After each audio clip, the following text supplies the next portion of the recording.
They didn't want me at the wedding, so I decided to take a solo vacation instead. When everything went wrong and the family started calling me for help, I chose to stay away and enjoy my peace. Sometimes, the best decision is putting yourself first and letting others deal with their own mess. I'm not the kind of guy who flips out over every little thing. I'm usually the peacemaker in my family, the one who smooths things over and lets stuff slide. But this time, they pushed me too far. It all started with a text. Just a short, casual message from my younger sister Lauren. It read, "Hey, just wanted to let you know we finalized the guest list for the wedding, and we had to make some tough cuts. Hope you understand. Love ya." Tough cuts. That's what she called it. Now, I'm not some distant cousin or friend of the family she sees once a decade. I'm her brother, her older brother, the same guy who helped her move apartments twice, the same guy who floated her rent for 3 months after she lost her job, the same guy who spent 2 hours on the phone with her after every breakup, calming her down, telling her she'd be okay. And now, all of a sudden, I'm not worthy of a seat at her wedding? At first, I thought it was a mistake. Like maybe it was a joke, or maybe she hit send too early. I called my mom immediately. She answered on the second ring, sounding all chipper. "Hey, sweetheart. What's up?" I didn't waste time. I just got a message from Lauren. She says the guest list is finalized, and I'm not on it. What's going on? There was a pause. A real one. Not long, but long enough to tell me she already knew. "Oh, honey," my mom said in that voice she uses when she thinks I'm being unreasonable. "It's just a wedding. Don't make a big deal out of this." Just a wedding? Was she serious? "Mom, I'm her brother. How do you not invite your own brother to your wedding?" She made a little tisk sound, like I was a kid throwing a tantrum. "It's not personal. You know weddings are expensive, and they wanted to keep things small." That's when I pulled up Lauren's Instagram. The girl had just posted about her wedding plans. 150 guests. Open bar. Live band. Sunset ceremony at a vineyard just outside Austin. Small, huh? I brought it up. "Mom, she's got 150 people going. That's not small." There was silence again, then a forced chuckle. "Well, maybe they just assumed you'd be okay with sitting this one out." Assumed. Assumed. Like I didn't care. Like I hadn't spent the past decade being there for Lauren every time she needed something. Like I was disposable. I felt this tight, hot knot forming in my stomach. And for once, I didn't argue. I just hung up. If they didn't think I was important enough to be there, fine. I wouldn't be. I wasn't going to sit around and pout while the rest of my family played dress-up and took smiling selfies. No way. I pulled out my laptop. If I wasn't invited to the biggest party of the year, I was going to have my own kind of celebration. And that's how, 5 minutes later, I was booking a luxury vacation to the Bahamas. 5-star resort, ocean view suite, private beach access, spa treatments, all-inclusive, champagne on arrival, room service, the works. Yeah, I could have said it was petty, but at that point, I didn't care. This wasn't just a vacation, it was a statement. A big, bold screw you wrapped in a Hawaiian shirt and sunglasses. By the time the wedding weekend rolled around, I was on a plane, sipping champagne in first class, heading toward warm sand and zero family drama. I posted a photo, legs kicked up, drink in hand, blue sky through the plane window, with a little caption that said, "Guess I got cut from the guest list. I think I'll survive." Within minutes, my phone blew up. Cousins dropping laughing emojis. My Aunt Jess, the only one in my family with any common sense, commented, "Good for you. You should have taken me with you." But the best response? That came from my mom. 3 texts, rapid fire. "Where are you? You're seriously skipping your sister's wedding over this? You're being childish. Come home." Childish. No. This was calculated. This was earned. I responded with a photo of the beach, white sand, turquoise water, and wrote, "Perfect view. Thanks for the invite." Then I turned off my phone.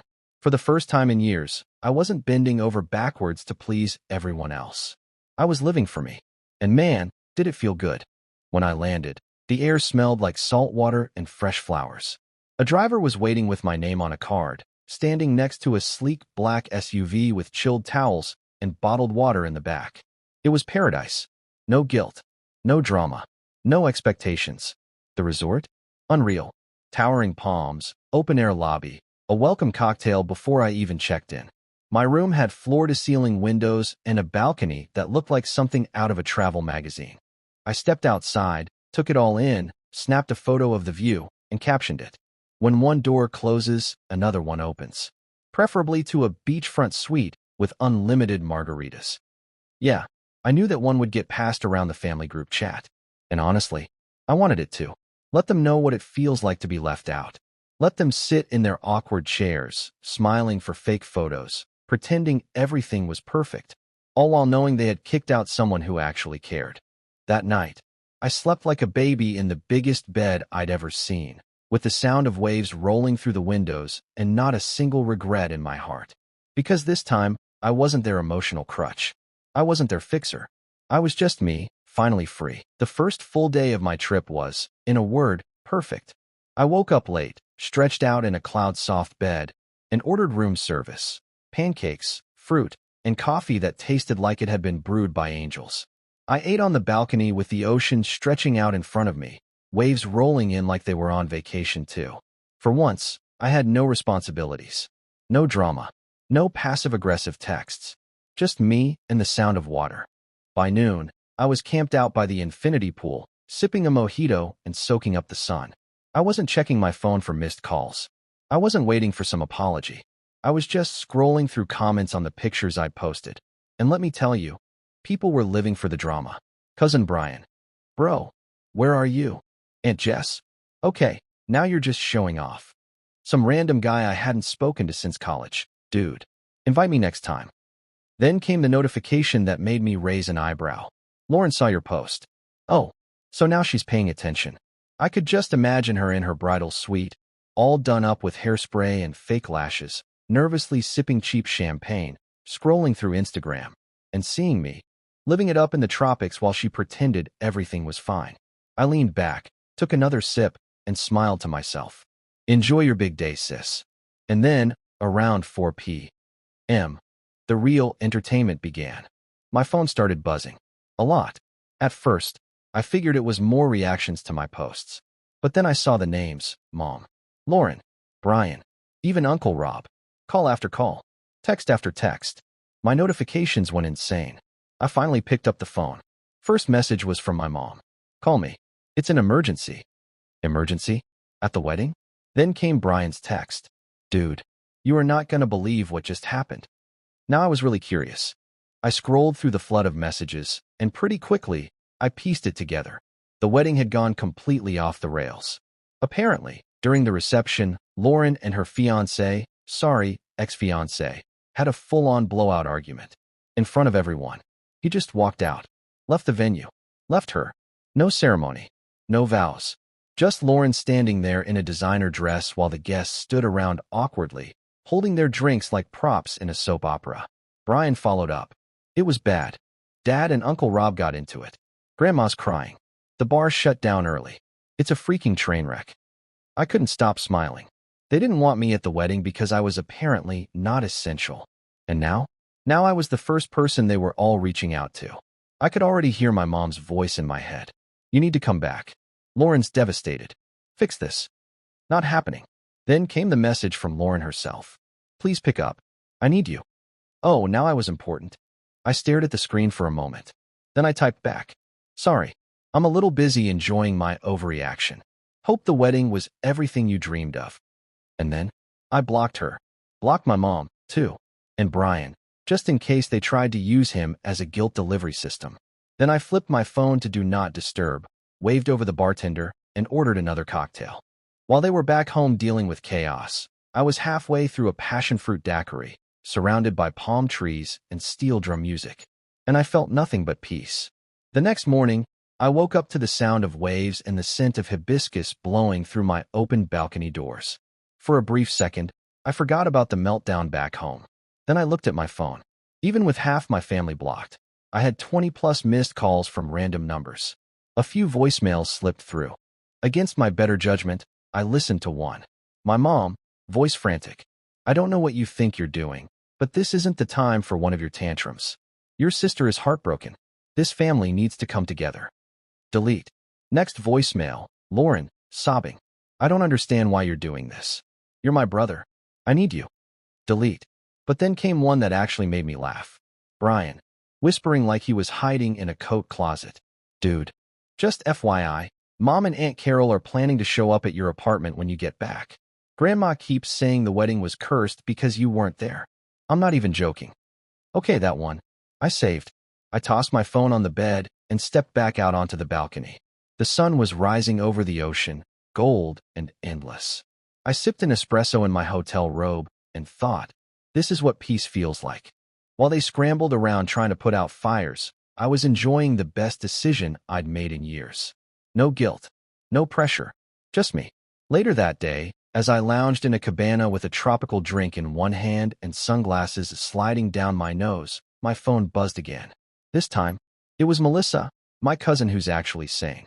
Her text said, "Okay, I know you're mad, and you deserve to be, but you have to hear what happened after the wedding. Call me. You're gonna love this." I raised an eyebrow. Melissa doesn't exaggerate.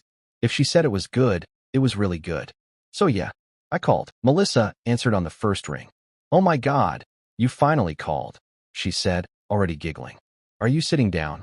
I glanced around the private cabana I was lounging in, ocean breeze, drink in hand, not a care in the world. "Yeah," I said. "I think I'm in a good place to hear whatever you've got." Melissa didn't waste time. So, after the groom dipped, like full-on walked out and left Lauren standing there, she lost it. Not like bride crying in the bathroom lost it. I mean full-on meltdown. Screaming, crying, throwing things. I smirked. "Sounds about right." "No, you don't get it," Melissa said, breathless with laughter. She chucked her bouquet at the DJ, knocked his headphones right off. Okay, that one made me laugh out loud. She was yelling at everyone. Melissa went on. Her maid of honor tried to calm her down and got cussed out. The bartender locked the liquor cabinet and dipped. Half the guests were filming it. It was like a reality show train wreck. "Wow," I muttered, still grinning. "And I missed it all." "Oh, you were there," she said, voice dripping with irony. "In spirit. Because then Aunt Carol says, you know what? This never would have happened if Eli had been here." That stopped me. "Wait, what?" "Yeah," Melissa said, laughing again. "Apparently you're the family's emotional support animal or something. Carol told your mom that you've always been the one to talk sense into Lauren when she spirals. Said you could have calmed the groom down. That it was your absence that threw everything off." I sat up straighter in my lounger. "So let me get this straight. The family that cut me out of the wedding is now blaming me for not being there to save it?" "Oh, it gets better," she said. "Your mom started yelling at Carol for saying that. Then Grandma chimed in and said Lauren brought it on herself. Her exact words were, 'When you push away your family, don't be shocked when the universe slaps you in the face.'" I nearly spilled my drink. Grandma said that. In front of everyone. Melissa was wheezing now. She told Lauren, and I quote, "If you had treated your brother with half the respect he gave you, maybe you wouldn't be standing here alone in a wedding dress like a soap opera reject." I had to set my drink down before I dropped it. "God bless Grandma," I said, laughing. She always did have a flair for the dramatic. "Oh, and you're gonna love this," Melissa added. "Your mom tried to reach out to the groom's family after the blow-up, tried to patch things up, make it seem fixable, and his mom just smiled and said, 'This sounds like a you problem,' then walked away." I clutched my chest. "I'm gonna die laughing." "Seriously," she said. "The whole thing was a disaster. People started leaving before dinner. Lauren ended up crying in the bridal suite alone. The venue staff packed up early. It was like a ghost town by 9 p.m. I leaned back in my chair, sunlight warming my skin, breeze in my hair, and I just soaked it in. "You know what the best part is?" I said. "What?" I took a slow sip of my drink. "I don't care." Melissa cackled. "Honestly, good. You shouldn't care. You were right not to go. They treated you like trash, and now they're reaping what they sowed." Karma showed up in a tuxedo and wrecked the whole party. "Thanks for the update, Mel," I said. "Seriously, this made my week." "No problem," she said. "And for the record, you made the right call. They needed a wake-up call. Maybe now they'll realize how much they take you for granted." We hung up, and I just sat there smiling to myself. They wanted a wedding without me? Fine. Now they had a disaster because of that choice. And I was miles away, sipping tropical drinks while they scrambled to clean up their mess. That night, I went on a sunset dinner cruise. Fresh lobster, champagne, a live acoustic band playing mellow beach covers. Stars overhead, ocean breeze in my face. And not once did I feel bad. In fact, at one point, I caught myself wondering, Should I feel sorry for Lauren? And then I remembered that text. Tough cuts. Hope you understand. She didn't hesitate to leave me out. She didn't even pick up the phone to explain it. Just dropped a lazy message like I was someone she barely knew. So no, I didn't feel sorry. After the cruise, I posted one more photo. A golden sunset, ocean glowing, champagne in hand. The caption? Zero regrets. The next morning, I woke up feeling lighter than I had in years. No guilt. No fake emergencies. No phone calls begging me to fix someone else's mistake. Just me, an oversized bed, and the sound of waves breaking on the beach. I stretched, ordered another absurdly good room service breakfast. Eggs, bacon, pancakes, the works, and out of pure curiosity, I turned my phone back on. Big mistake. Within seconds, the notifications started pouring in. Missed calls, voicemails, texts from unknown numbers, probably relatives borrowing other people's phones since I'd blocked half of them. My mom's text popped up first. You need to stop acting like a child and call me. Then one from Lauren. I can't believe you're doing this to me. You're being so selfish. Another one from Mom. This isn't funny. Lauren is heartbroken. Do you even care? And then one that made me chuckle, clearly from my Aunt Carol, though the number wasn't saved. We need to fix this family before it's too late. Too late. The only thing late here was their realization that I wasn't their emotional punching bag anymore. I was about to block a few more numbers when another message came in. This one from Melissa. Okay, I get that you're ignoring everyone, and honestly, fair. But just so you know, your mom's planning a family discussion when you get back. Heads up. Oh, they thought I'd just waltz back into the usual routine, huh? Show up like nothing happened. Let them guilt me into pretending the whole thing was just a little misunderstanding? Yeah, not happening. I texted Melissa back. Appreciate the heads up, but I won't be there. She responded a second later. Wait, what do you mean? I typed. I'm extending my trip. They wanted to cut me out. Cool. I'm cutting myself off completely. I could almost picture the stunned look on her face. A pause. Then her reply came in. Okay, that's iconic. Tell me everything when you get back. Whenever that is. LOL. I grinned. Then I opened my laptop, logged into the resort portal, and extended my stay by another full week. Just a few clicks, and I was officially unreachable for 7 more blissful days. No family talk. No guilt-ridden heart-to-hearts. No sitting in a circle while everyone dances around the real issue, that they only value me when I'm useful. Before I hit the beach again, I sent one final message. Group text. Just to wrap things up with a nice, passive-aggressive bow. To Mom and Lauren. Oh, now you want me around? Sorry, I'm a little busy enjoying my overreaction. Have fun cleaning up your own messes.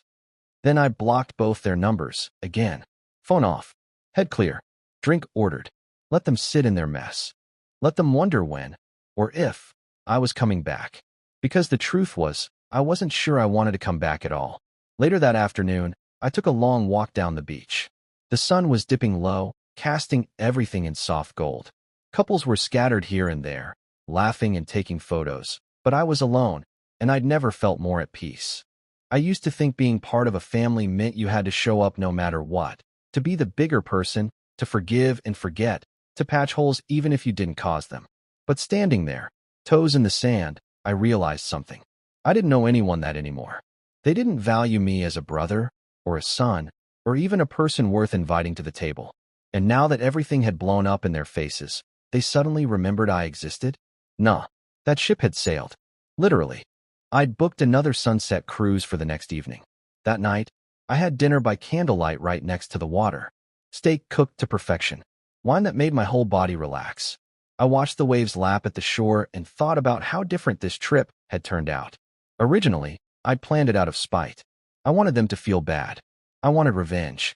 But now it wasn't about them. It was about me.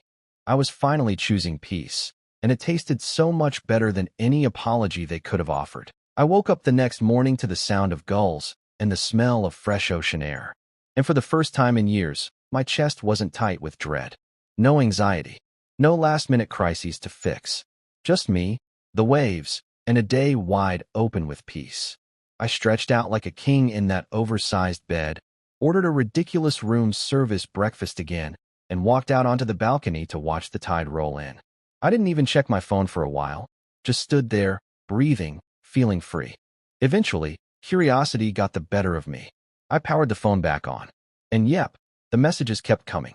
More texts from my mom, Lauren, and even a few new numbers. A voicemail from someone who sounded like Uncle Mike, talking about how the family needs healing, and we all made mistakes. Lauren texted me again. Please stop being like this. I need you right now. I nearly laughed out loud. Where was this energy when she left me out of her wedding completely? Where was this concern when she decided that our mom's opinion mattered more than our relationship? They all wanted to skip over the betrayal part and jump straight to the forgiveness part, like I hadn't spent years being their fallback plan. Not anymore. I was done being the one they only called when something needed fixing.